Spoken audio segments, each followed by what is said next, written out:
Welcome to episode 10 of Media Litter Sandwich. With me is Crazy Mark from crazymark.com and William from allaboutwilliam.com. I'm Toaden from Toaden.com, and this is Media Litter Sandwich, which you can now find us on Podbros, Podbean, YouTube underneath Toaden K, MediaLitterSandwich.com. Yep. Right on. And if you wish to hit any of us on Twitter, YouTube, Facebook, just go to our websites. You could find us. I think that's a little bit of effort, but honestly, I don't think that's too bad, is it? No, it isn't. The links are pretty much right there when you check us out. And it's on Media Litter Sandwich in our About Us section. Oh, they are now. Or they will be when this goes live. They will be when this goes live. They will be when this goes live. It was kind of a cram to get I haven't done the menu system since they introduced it, so it was a learning curve for me, so. Yeah, which, everyone wears many hats, and the interview we have today is we're talking to two guys, one guy in particular that wears many hats for a platform, and I'm talking about Slackjaw. Slackjaw Punk, that's it. Oh yeah, Bubba and Jay, and the rest of them. So, I did this interview by myself, and there's definitely some mistakes. Okay. Yeah, like his big head's in front of one guy. Right, well, I set it up, and then I needed to still reach across the table to them, so I moved where I was sitting, but I couldn't see the viewfinder for the camera, so I'm actually blocking the guy that... enough excuses, Toaden. It's happened to everyone. Yeah. Everyone. Even you can admit it's happened to you. Okay, so... Alright, here's the interview, Slackjaw Punks. I'm sitting here with Bubba and Jay of Slackjaw Punks. So, tell me what you guys do real quick. Slackjawpunks.com is a website that is all about genre movies, comic books, video games, horror movies, sci-fi, fantasy. We are a bunch of fanboys that love this stuff to death, and that's what we do.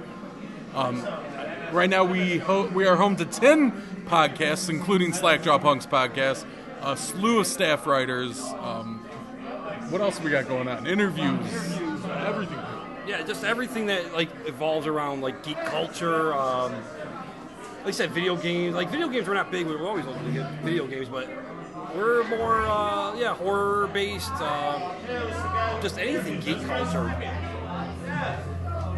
So you said you actually have staff writers. So you actually have writers writing for these podcasts? No, we have writers who do movie reviews, comic book reviews, interviews, stuff like that. That's what's in the website itself. The podcasts are part of that website, and the website has staff writers. All right, so the website's more like a blog that has other content in it. Slackjawpunks.com is kind of like a network of all this stuff. It's an umbrella. There you go. And then it's home to 10 different podcasts, a bunch of writers, really cool, a lot of cool stuff going on there. Recent interviews, our YouTube channel, we're building that up.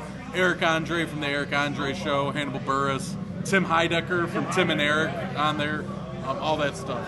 We've really kind of built it up to this really cool. So do you count yourself as producers? Because you're obviously getting interviews with people in industry and stuff like that. So you consider yourself producer yet, or you go through other means? He is a producer. He does so much. And he's laughing, but he does so much for this website. I mean, honestly, he's executive producer, and we're joking, but it's true. He does a lot, and he puts all this stuff together, and it's amazing stuff. I guess you could say a producer. I guess because to say a producer, I feel like I'm taking away from all the work everyone else is doing. These podcasts, Brainwaves, the Green Brain Comics podcast. Comics are cool. Y'alls and Yars, Creaking Door. What did I just watch? These guys are doing it them. I'm just giving them an outlet. Obviously we're producing our podcast, but you produce it too. But then the writers and giving them the content to write, the screeners and all that, interviews, setting them up. I guess in that capacity, but I try to take as little credit because it's really the people doing it, man. Our writers and stuff. Okay, well, let's put it this way. How much time do you put into this in a week? See, now you're going to call yourself a producer now, aren't you? It's a second full-time job. No, that's why, like, he puts a lot of time into it. But, everyone, like he said, though, a lot of people do it, and you do it out of love for the genre. You gotta love. It's a hobby. If you're going in it to make money, you're disappointed. I mean, because if you make money off of it, it's awesome. If you don't, you're doing something you love. Well, making money is not a goal. No. That's why we all have day jobs. If you want to be a part of Slackjaw Punks, you gotta love this, and you gotta have a passion for this craziness. Trauma dance is a fine example. Like you gotta love this. You gotta love this genre, and the guys like Terrence and Mike at Trauma Dance, man, they are people we should all be rallying behind because these put their money where their mouth is. Literally. So like these like-minded, and that's kind of the beauty of Slackjaw Punks, meeting like-minded people. And you can see I messed up.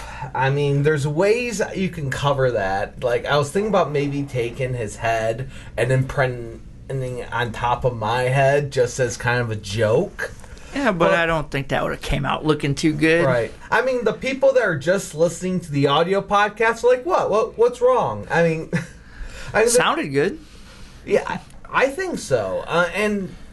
there's, looking back on it, there's things I could have done. Like, they're right in front of their own microphones because they're doing live podcasts. Yeah. Maybe I could have just got a feed from them and just used their microphones. I don't know if that would have worked, but it would not have hurt to ask. That's one thing I could have done. There's this sweet mushroom that you have here that could have worked. Mark is holding a mushroom for those that are listening to the podcast and can't see what he is doing. And it has a happy face on it. That's beside the point. He's producing mushrooms. And man, he talked a lot about producing, but because take a look. If you saw the video, you saw once again there was the big obstruction in there. But honestly, everybody's had a large obstruction or some sort of thing happen in their video productions. So.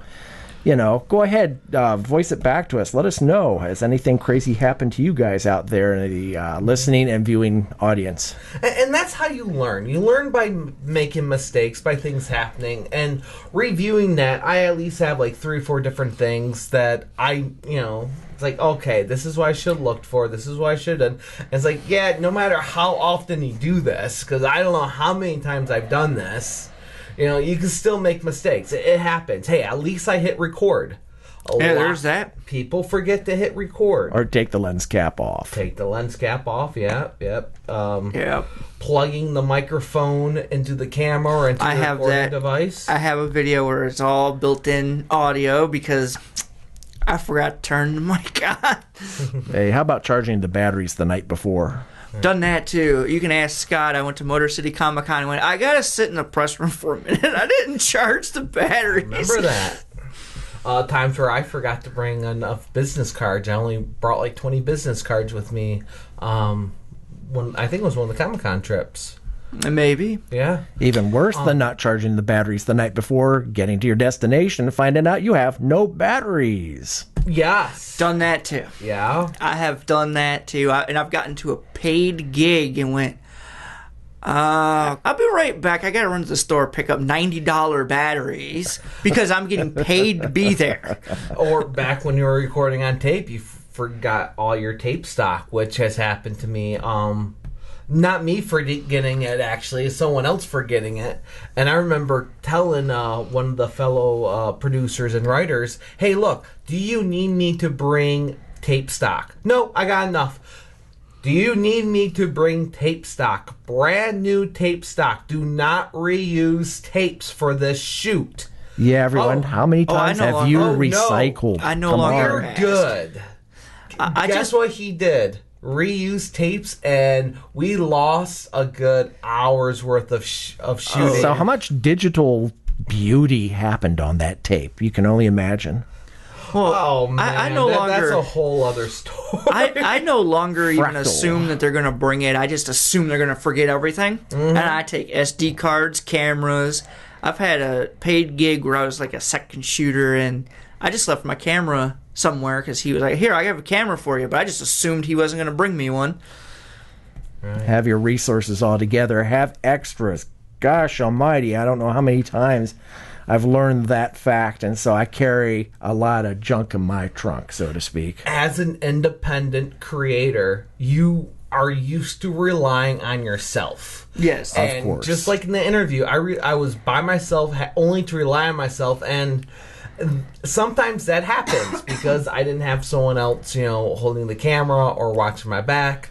But when you're working with a team, you're so used to that mindset of watching, being yourself. And that interview, I mean, when he's talking about being a producer but doesn't want to call himself a producer because he doesn't want to take that credit away from other people. And I totally understand that because, But the thing is being a producer, you have to wear many hats once again, Toaden. You get somewhere, you have to follow up behind everyone. In a sense, you have to be everyone just in case the director doesn't show up or a creative talent doesn't show up. All of a sudden, a decision is placed on your head whether or not to produce indoors or outdoors at the last second. What do you do? What kind of budget do you run? Take a look at the budget that you have ahead. How much longer can you stay in the field? There's tons of questions, and you know this, Toaden. Right. I think all of us have had experience where we show up to a set or a gig where we're expected to, where we're thinking we're only doing one thing, and like we might be back up to someone just setting up something, and then all of a sudden we had to step up to another role. Oh, And yeah. that's kind of what a good person, a good producer, even if they're not a producer, that they have to do sometimes. I mean, different sets have different rules. Like when you get to unions and stuff, that then gets messy. But as an independent creator, you're wearing a ton of hats, and I totally understand that. Even though you're producing and you're wearing a bunch of hats, you don't want to take credit from other people. No, you don't. At all. No, never. But I mean, that's why he doesn't want to, he didn't want to call himself a producer. That's why I kind of dragged it out. I'm like, well, how many hours do you work a week? Because this guy is helping people get interviews. He's helping people write. He's helping, even though it's other people's stuff and they're doing a ton of work, they're doing their own podcasts, they're doing their own articles all on their platform, Slackjaw Punks. That he's got 10 podcasts going on and a bunch of different writers, which is kind of like a blog thing. He's not in charge of what they're doing, but he's oversighting. So he is the overall producer. yeah, he's got a producer. He's got a bunch of other producers there, too, it Right. seems. Oh, absolutely. And they're But doing it for the never- love of it. Yes. Yeah. Absolutely. If you're an independent creator, you gotta love first. Yes. Don't get into anything. Oh, I'm gonna make a ton of money doing this. You're gonna end up hating it. Oh, yeah. Yeah. Uh-oh. William's got an experience tale here.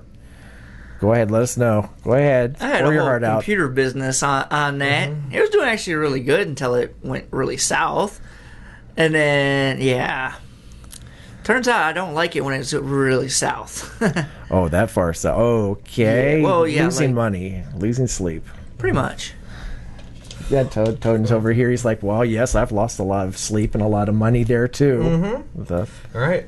One thing what I was a producer for is Road Reel.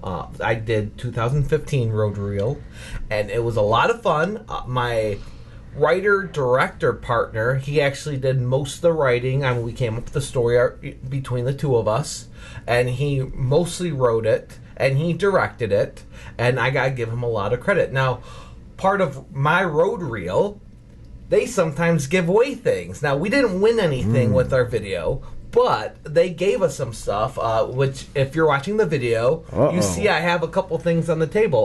Look at this. They were a little late coming out. We just got from 2015 now. We have a video micro, and we also have a video micro boom pole, which is actually very nice, very light, made for the video micro microphone. These are from Rode. Very, very good microphone. I have I do use Rode. I use, if you again watching the video, the microphone I've been using for these interviews is a Rode reporter microphone. And previously on the podcast, we were just using a boom mic that was a Rode NTG2. So I'm giving these to my director. I mean, I shouldn't say I'm giving them to him because he earned them. I mean, we have so many people that helped us. It really feels bad. Like you could only 1 or 2 people can have these. I almost split them up, but Yeah, let's bring in a samurai and cut this microphone in half. Well, I'm saying this in thirds. You know. I meant like one person get the microphone, one person get the boom pole. But how can you even do that? It's so hard, when everyone volunteers their time because no one got paid. So as the producer, as the team leader in this case, I just can't take everything for myself. You're getting the barter situation going on here. Can you feel the barter going on? I feel a barter thing happening. Yeah, there now goes the 2 people. No. But when you have a couple things, which Rode didn't have to do anything, this is like a $200 value. How do you, out of let's say 20, 30 people, how do you decide who gets what? That again, roll the dice, a game of Dungeons and Dragons. I've seen that too. I've seen that. I've seen people win a production group in a competition, and they won a lottery for a camera, and so they just run another lottery to who to get something, but no one's getting paid. Trivia. These are things that you have to think about sometimes when you're doing an independent group and doing competitions and doing things, and someone gives you something. Same thing in a workplace. I've been in workplaces where someone high on the chain is like, hey guys, I got an extra computer. Who wants the brand new iMac? All of a sudden, so who gets the brand new iMac in the shop? Everybody comes rushing forward. Well, I'm editing this, and that. I could use a more powerful machine. Well, I'm doing this, and that. I could use more. How Can we say pinata? Somebody has to be the main person in charge, and it's difficult. And I think that's part of being the executive producer or a director. Well, executive producer, yeah, you got the money, you got the power there. It's not always about the money. Sometimes it's about just love. Leadership, and you got to be able to have leadership. Right on. And it's all about the love. It's all about the love. And it's all about the freebies. Okay, Mark.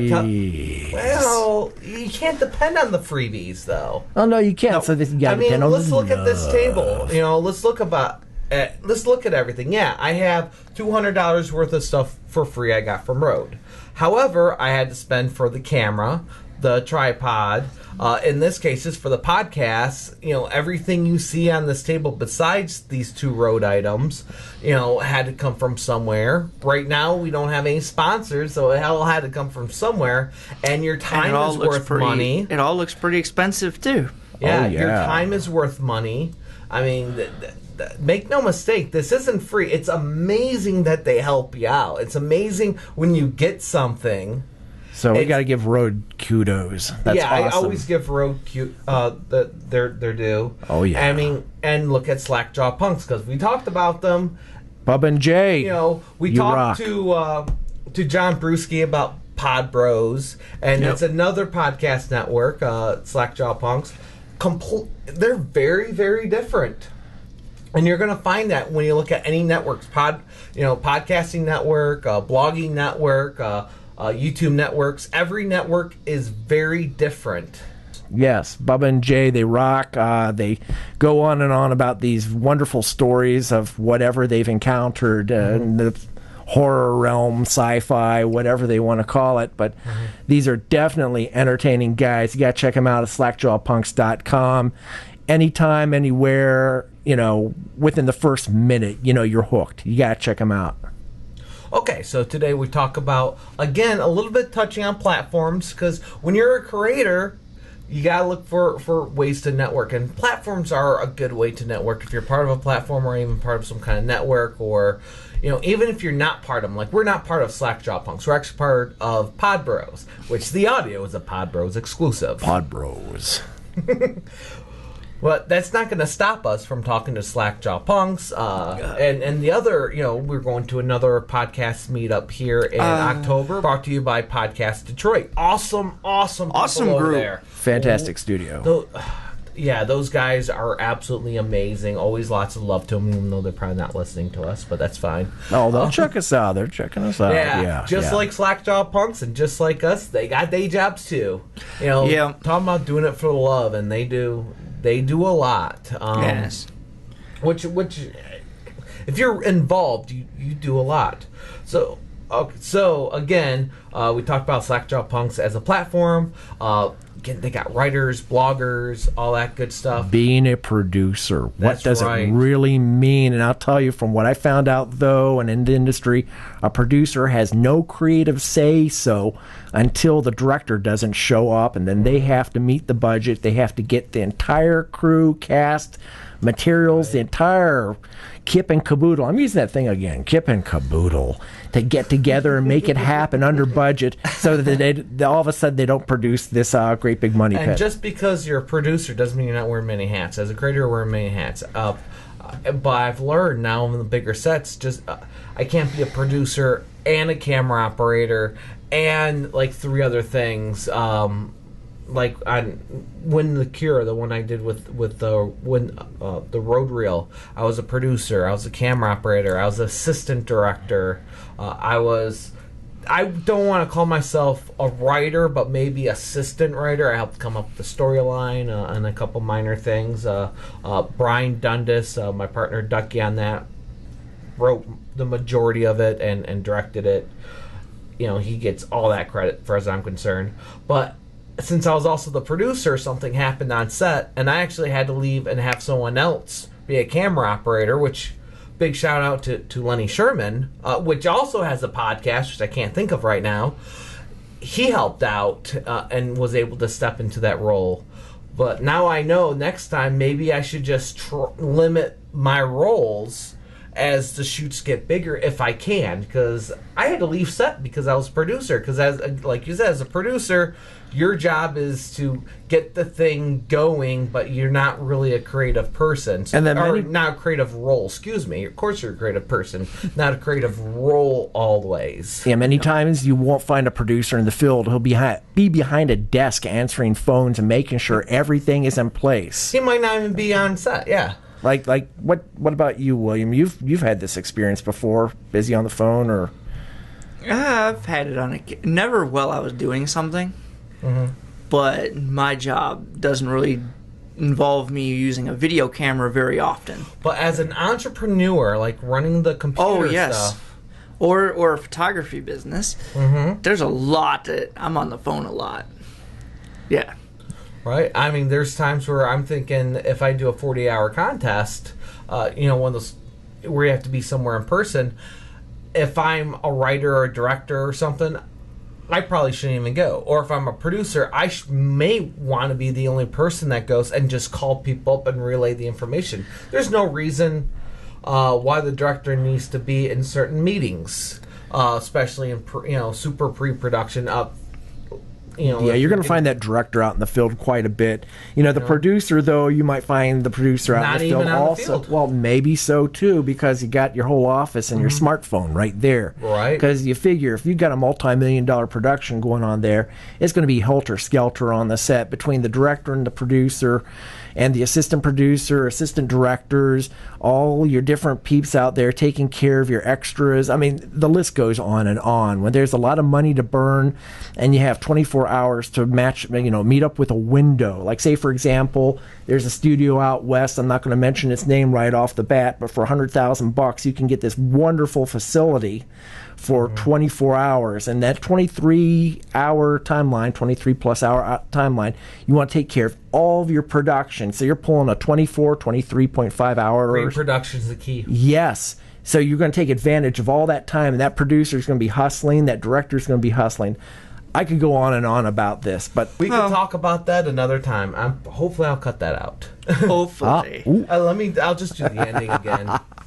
You can find Mark at crazymark.com, William at allaboutwilliam.com, and me at Toaden.com or youtube.com/ToadenK. And of course, find us on Pod Bros, Media Litter Sandwich. Thank you for watching. Comment, rate, subscribe, tag us. We will find if you tag one of us, and we will talk to each other. Let us know what you think. Did we mess up the term of producer? We know it's a very blanket term. Maybe you give some of your producing roles to somebody else, or you just say we're all producers, which we are. Thank you for watching, listening, and hope you enjoyed our discussion. Gracias.